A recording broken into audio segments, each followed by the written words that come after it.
দর্শক স্বাগত জানাচ্ছি মিডিয়ার গাইড থেকে। আমরা এই মুহূর্তে অবস্থান করছি শাহবাগ। আপনারা যেমনটা দেখছেন যে সরকারি প্রাথমিক বিদ্যালয় সহকারী শিক্ষক নিয়োগ 2023-এর তৃতীয় ধাপ অন্তর্বর্তীকালীন সরকার কর্তৃক 31 অক্টোবর 2024 তারিখে চূড়ান্তভাবে প্রকাশিত ফলাফল সুপারিশপ্রাপ্ত 6,531 জন শিক্ষকদের দ্রুত যোগদানের দাবিতে লাগাতার অবস্থান কর্মসূচি কিন্তু এখানে পালন করছেন।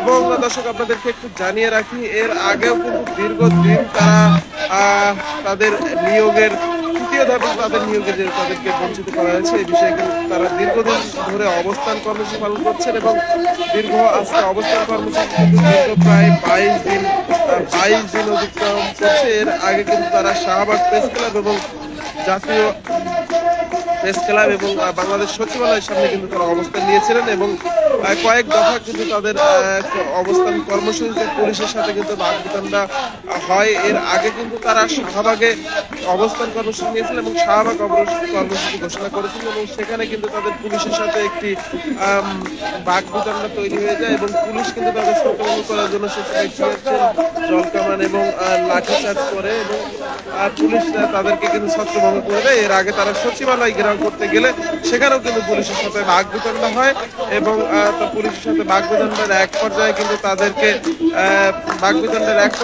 তাদেরকে পুলিশ টিয়ার শেল, জলকামান এবং সাউন্ড গেট বিক্ষোভের মাধ্যমে ছত্রভঙ্গ করে দেয় এবং তারা ছত্রভঙ্গ হয়ে যাওয়ার পর দীর্ঘদিন তাদের এই আন্দোলন ঝিমিয়ে পড়ার পর আজকে 22তম দিনে তারা কিন্তু আবারও শাহবাগে অবস্থান করছে এবং শাহবাগে কিন্তু অবস্থান করছে। যেমন দেখছেন তারা কিন্তু নানা ধরনের স্লোগান দিচ্ছে।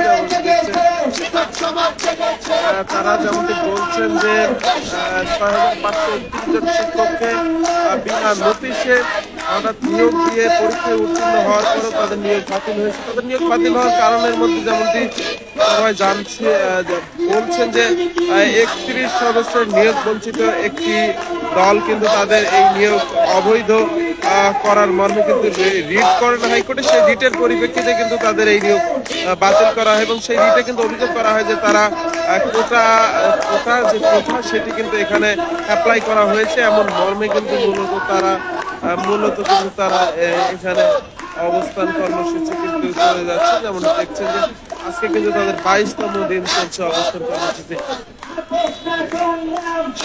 তো আজকে আপনাদের 22তম দিন চলে, তো কি জানাতে চাচ্ছেন, সরকারের উদ্দেশ্যে কি মেসেজ দিতে চাচ্ছেন?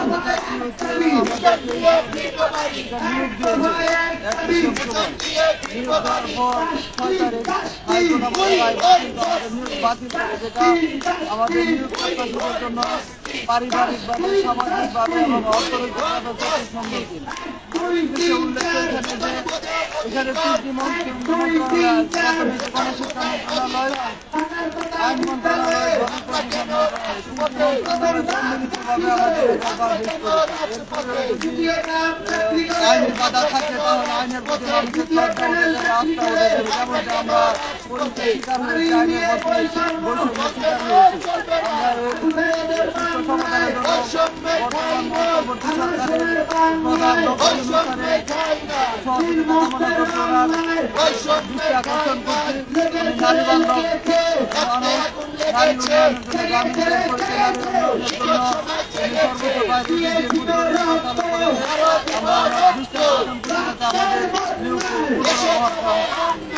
আপনাদের উপর অভিযোগ করা হচ্ছে 31 সদস্যের একটি দল রিট করেছে আপনাদের বিপক্ষে। তারা অভিযোগ করছে যে কোটাধারীরা আপনাদের মধ্যে ব্যাপকভাবে কোটার অ্যাপ্লাই করা হয়েছে, যে কোটার প্রয়োগ ঘটানো হয়েছে। এই বিষয়ে কি বলতে চান? এটা হচ্ছে আমাদের সার্কুলার 2030 সালে একই সার্কুলার থেকে আপনার প্রথম ধাপ এবং দ্বিতীয় ধাপ চাকরি করতেছে, আমাদের তৃতীয় ধাপ যেন আটকে থাকবে। একই সার্কুলারের যেহেতু চাকরি করতেছে, একই সার্কুলারের পেমেন্ট থেকে চাকরি করতে ডিসেম্বর মাসে তাহলে আমরা পাবো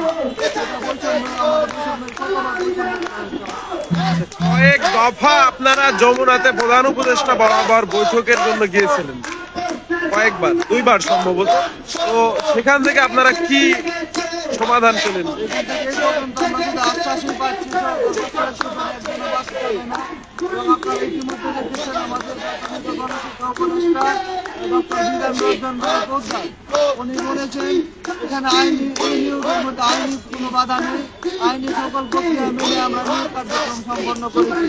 এখানে আর ওনার কথা বলার পরে, যিনি উপদেষ্টার কথা বলার পরে আর কোনো আইনি জটিলতা আছে বলে আমরা মনে করছি না। দাবি না মানলে কি কর্মসূচিতে যাবেন? না মানলে আমরা রাস্তায় আত্মহত্যা থাকবো।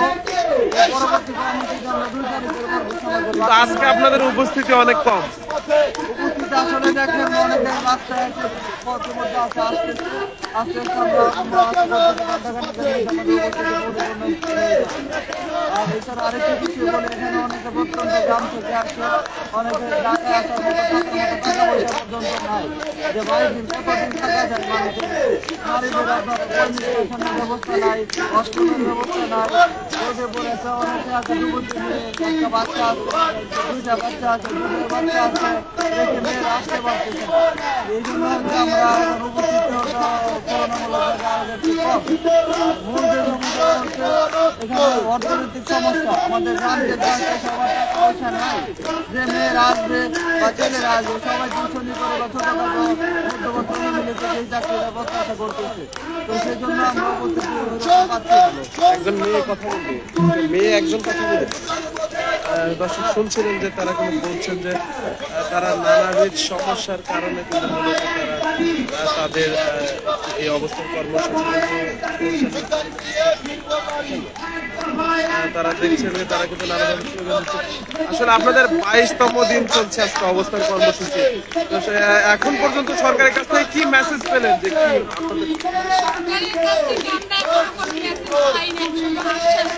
কিন্তু 2 দফা আপনাদের সাথে যমুনাতে বৈঠক হয়েছে, সেই বৈঠক থেকে কি পাইলেন?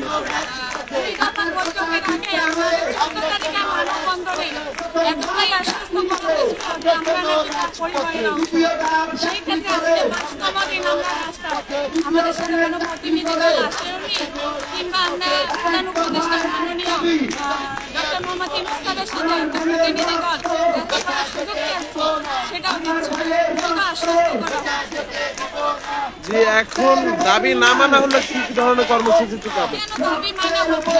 আমরা কতদিন এভাবে রাজপথে মানবো? এটা তো আমাদের যৌক্তিক দাবি, তাহলে কেন দাবি মানা হবে না?